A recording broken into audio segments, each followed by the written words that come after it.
There is a secret so profound that once you understand it, the entire meaning of your dreams will change. Seeing the dead in dreams, almost everyone experiences this. Some call it coincidence. Some feel fear, others feel only longing. But Ibn Arabi said, "This is neither coincidence nor imagination. It is a door that God Himself opens for you." So, where does this door lead? Are the dead really sending us a message, or is something else happening behind the veil? Tonight, we walk through that mystery, guided by what Ibn Arabi revealed in Futuhat al-Makkiyah, the Meccan revelations. My dear friends, my beloved brothers and sisters, how many nights have you awakened and said, "I just saw my father," or whispered, "I dreamt of my mother again"? How many mornings have you tried to remember her words, only to feel regret as they faded away? Maybe even now you recall a dream, your grandfather standing before you, his face radiant and alive, his hand warm in yours, his voice exactly as you remember. It felt real. It was real, but not in the way you think. Because Ibn Arabi was not only a scholar, he was a saint, a man of direct experience, a seer who spoke from what he saw. And in the 368th chapter of the Meccan Revelations, he explained in detail what truly happens when the dead appear in our dreams. He wrote, "When people see the dead in dreams, they think they are seeing that person, but they are speaking with an angel. Yes, an angel. You think you saw your departed father, but in truth, an angel appeared to you in his image and likeness. Why? Because, as Ibn Arabi explains, the souls of the departed dwell in Barzakh, the realm between worlds, and between the earthly world and Barzakh stands a mighty veil, a barrier so vast that the dead cannot cross it. The Quran itself says, 'Before them is a barrier until the day of resurrection.' The departed remain there in the subtle world of the hereafter until the end of time. They cannot return to the realm of matter, but God, in His mercy, can send a messenger in their place. So when you dream, it is not the soul of the dead that visits you. It is an angel bearing their likeness. He carries their voice, their gestures, even the fragrance of their presence. And why would God design such a mystery? Because the dead no longer rule this world. They live under the laws of the next.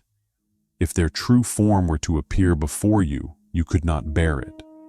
Your body, bound to earthly limits, would tremble. So, through mercy, the angel becomes a bridge, a translator between worlds, protecting you while conveying the message. Imagine your father who has passed on. In the realm of spirits, he may now shine with divine light, walking in gardens you cannot imagine, conversing with angels. If such a being appeared to you directly, you might not even recognize him. So God commands, "Let an angel take his familiar form, so that you may recognize and be comforted." This, Ibn Arabi says, is a mercy beyond measure. For when you miss your loved ones, when longing becomes too heavy, God answers that longing gently. He sends a messenger in their image, so your heart may rest for a while. And these angels do not only appear, they speak, and what they say carries great meaning. Ibn Arabi taught, when you see the dead in a dream, pay close attention to their words. It is never random. It is a message from God, delivered through the form you love most. And what are these messages? He listed 7 kinds, each one a revelation hidden within the dream. The first message, a call for prayer.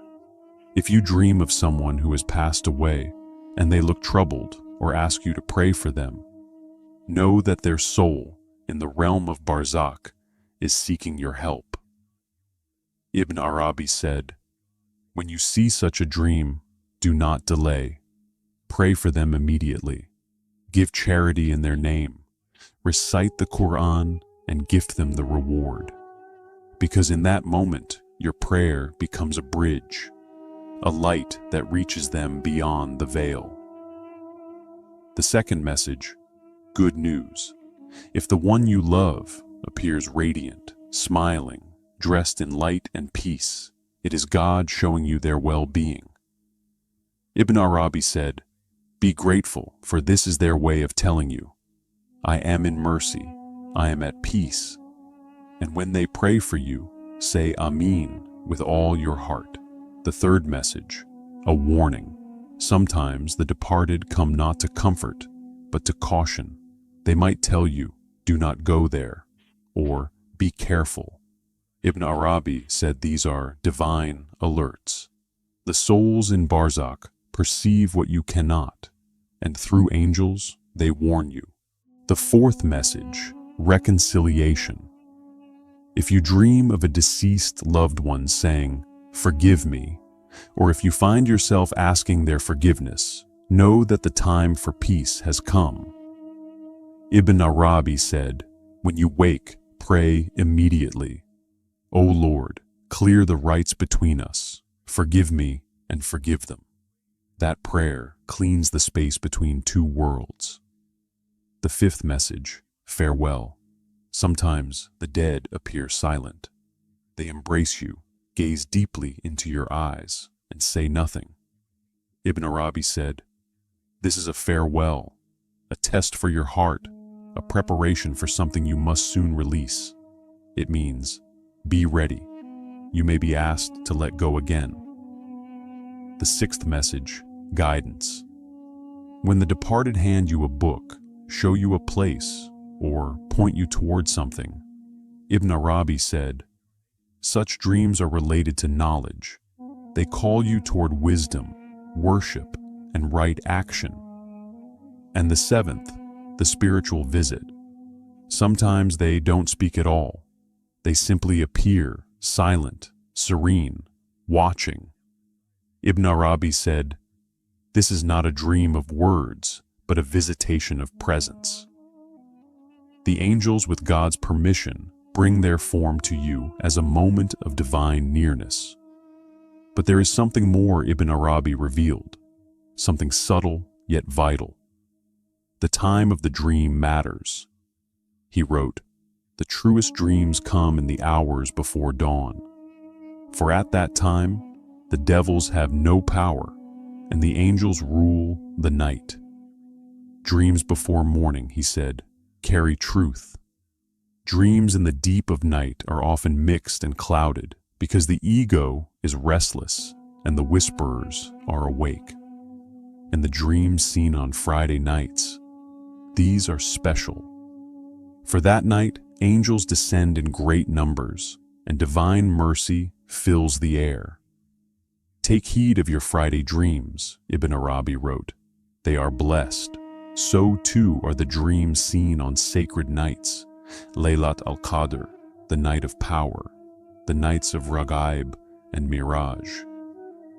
In such nights, the veil between worlds softens, and the conditions of the departed may be revealed to you. And what should you do when you awaken from such a dream? Ibn Arabi's counsel is clear. Wake gently and pray for them. Say, "O Allah, forgive them with your mercy. Illuminate their grave. Raise their rank in the next world. Give charity in their name. Feed the poor. Ease someone's burden. Recite Fatiha, Ikhlas, Falak, and Nas, and gift the reward to their soul. If there was conflict between you, pray for reconciliation, and do not tell your dream to everyone, only to those sincere in faith. Because God showed you that dream for a reason, maybe to teach you, maybe to warn you, maybe to remind you that love never dies. It only changes its form." Ibn Arabi warned of 3 common mistakes. First, the belief that the dead can harm the living. He said, "False. The dead cannot harm you. If you see something frightening, it is not them. It is a deception of the ego or the whisperer." Second, the belief that seeing the dead is an omen of misfortune. He said, "Ignorance. To see the dead is not misfortune, it is mercy, a gift from God." And third, that every dream is true. "No," he said. "Some dreams are from the ego, some from the whisperer, and some from God. How do you tell the difference? If it fills you with fear, it is from the whisperer. If it tempts you toward sin, it is from the whisperer. If it calls you toward prayer, reflection, or peace, it is from God. If it leaves you in tranquility, it came from the most merciful." And so, my dear listener, Ibn Arabi taught us this. To see the dead in dreams is to speak with angels, and those angels, by the permission of God, are bringing messages of mercy to your waking heart. Every message that comes through a dream is sacred. It must be honored, not forgotten. When you see the departed, pray for them, give charity, recite the Quran, because in that moment you are chosen to deliver light into Barzakh.